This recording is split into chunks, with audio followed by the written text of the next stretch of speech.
안녕하십니까. 중앙대학교 경제학부 이사학번 황상현입니다. 저는 오늘 머신러닝 경제 분석 수업 기말과제 대체과제로 영상을 찍게 되었습니다. 제가 감기에 걸려서 코가 좀 맹맹한 점 양해 부탁드리겠습니다. 여러분, 한 번쯤은 연휴가 더 많이 있었으면 좋지 않을까 했던 적 있지 않습니까? 제 연구는 그런 의문에서 출발했습니다. 지난 5월에 연휴에 저는 쉬면서 과외랑 학업 덩어리로 너무 바빴던 제 일상을 연휴 덕분에 컨디션을 잘 다시 회복하며 업무와 학업의 효율이 올라갔던 기억이 있습니다. 제 연구의 제목은 공휴일 확대와 주 5일제로의 전환이 경제에 어떤 영향을 미치는지입니다. 근데 여기서 문제가 생기는 게 공휴일 하나 늘 때 발생하는 경제적 손실을 어떻게 추정할까입니다. 한번 생각해 봅시다. 공휴일을 하나 제정할 때 어떤 경제적 손실이 발생할까요? 먼저 회사원들 기준으로 보면 회사원들이 하루에 출근하지 않을 때 하는 업무량이 일단 사라지겠고, 자영업을 하시는 분들도 물론 대부분 일을 하시는 경우가 많지만 자영업을 쉬게 될 경우 하루 매출이 사라지게 될 것입니다. 이렇게 성과가 바로 보이는 경우는 경제적 효과가 바로 추정이 용이하지만 저희 같은 학생의 경우라면 하루 공부를 쉰다고 해서 그 지식의 축적을 바로 경제적 손실로 추정해내기에는 한계가 있습니다. 물론 거시경제학 모델을 잘 활용해서 찌저찌 하다 보면 구할 수 있긴 하겠지만요. 저는 그래서 제가 수업 과제에서 활용한 발전량에 관한 자료들을 활용하려 합니다. 제가 활용한 자료는 2000년 이후의 일별 발전량 자료입니다. 여기서 발전량, 즉 DPG는 하루 동안 우리 사회가 얼마나 많은 전력을 사용했는지를 보여주는 지표입니다. 전기는 공장, 회사, 상점, 학교, 가정 등이 거의 모든 경제활동에 사용되기 때문에 경제활동의 흐름을 간접적으로 보여줄 수 있습니다. 물론 여기서 중요한 점이 있습니다. 발전량이 곧 GDP는 아닙니다. 발전량이 줄었다고 해서 그만큼 국가 생산이 그대로 감소했다고 볼 수 없습니다. 예를 들어 공휴일에는 공장이나 사무실의 전력 사용은 줄어들 수 있지만 가정에서의 전력 사용이나 여가활동, 쇼핑, 외식, 여행 관련 소비는 오히려 늘어날 수도 있기 때문입니다.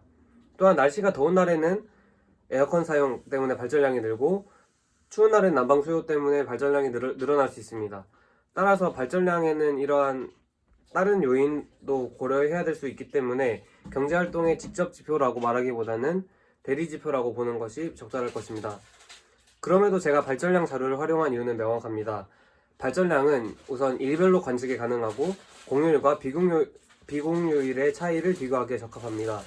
GDP처럼 분기별 또는 연간으로 발표되는 자료는 하루 단위 공휴일 효과를 분석하기는 어렵지만 발전량은 하루하루의 변화를 볼 수 있기 때문에 공휴일이라는 특정 날짜의 영향을 분석하는 데 장점이 있습니다. 제 연구는 크게 두 가지 방향으로 진행했습니다. 첫 번째는 공휴일과 평일의 발전량 차이를 비교하는 것입니다.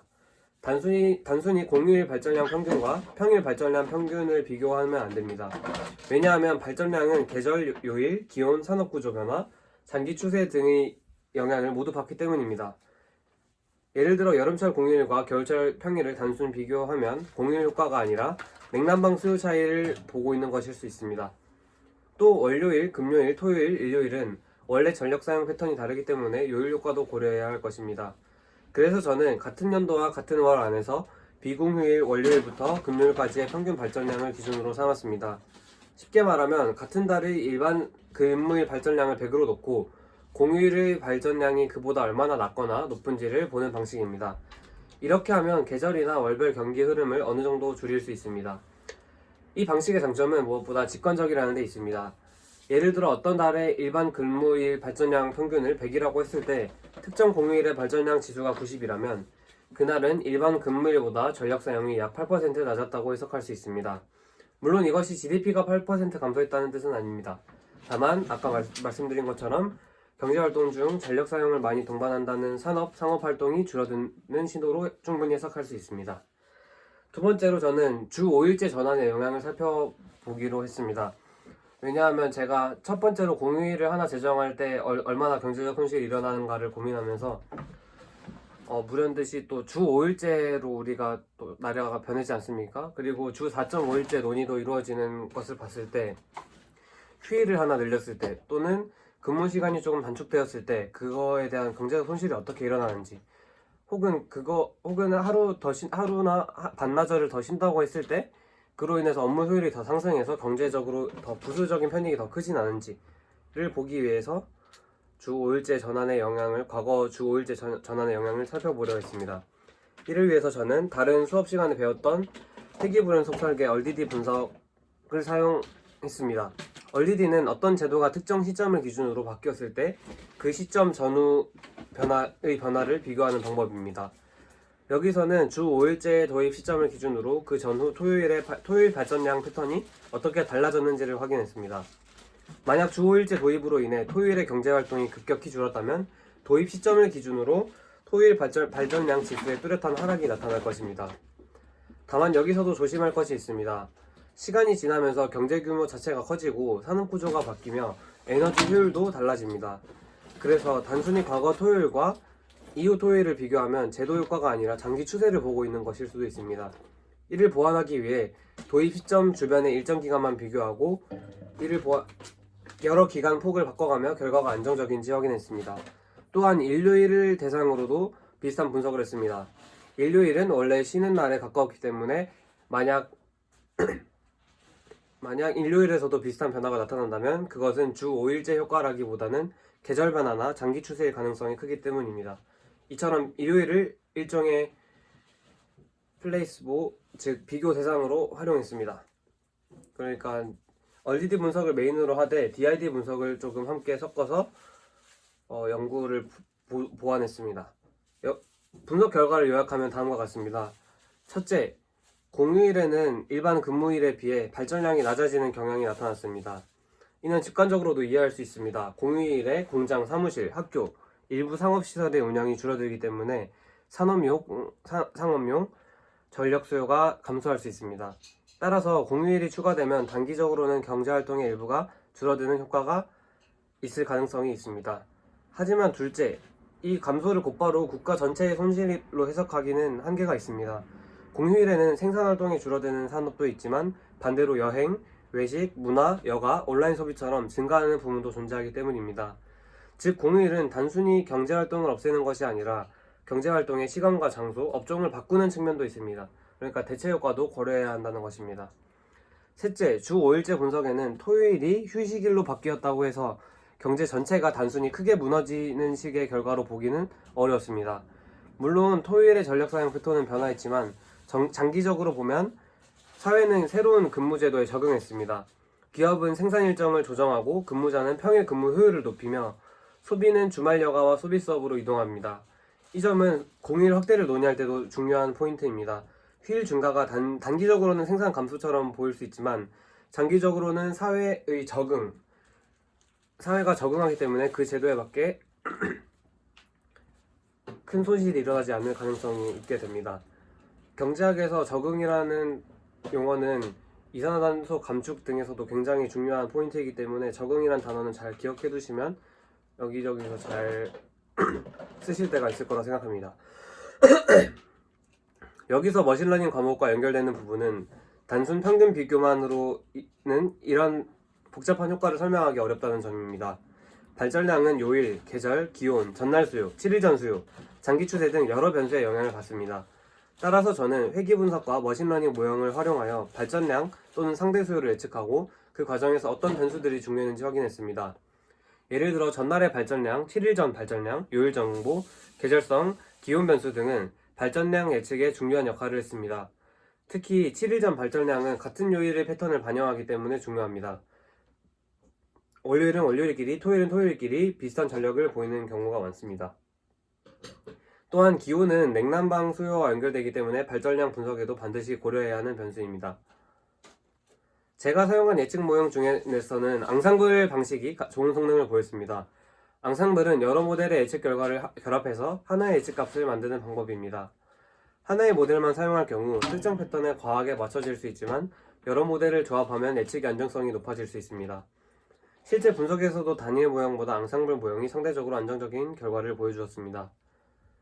이 연구의 핵심은 공휴일을 늘리면 손실이 있다 또는 공휴일을 늘리면 무조건 좋다 중 하나를 단정하는 것이 아닙니다. 제가 보고자 한 것은 공휴일 확대의 경제적 효과를 조금 더 정교하게 바라보는 것입니다. 공휴일이 늘어나면 분명 일부 생산 활동은 줄어들 수 있습니다. 특히 제조업이나 사무직 중심의 활동에서는 근무일 감소가 단기적 산출 감소로 이어질 가능성이 있습니다. 그러나 동시에 휴식은 근로자의 피로를 줄이고 장기적으로 생산성을 높일 수 있습니다. 또 여가, 관광, 문화산업에는 긍정적인 효과를 줄 수도 있습니다.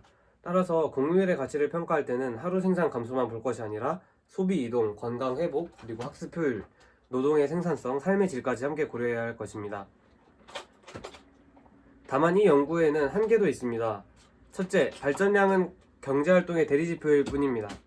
앞서 말씀드렸다시피 발전량 감소가 곧 GDP 감소를 의미하지는 않습니다. 전력 사용이 적은 서비스업이나 디지털 산업의 비중이 커질수록 발전량만으로는 경제활동 전체를 다 설명하기는 어려워질 수 있습니다. 둘째로 공휴일 효과와 날씨 효과를 완전히 분리하기는 어렵습니다.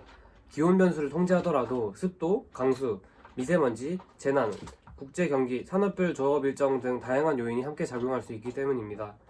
마지막으로 세 번째로 공휴일의 효과는 업종별로 다르게 나타납니다.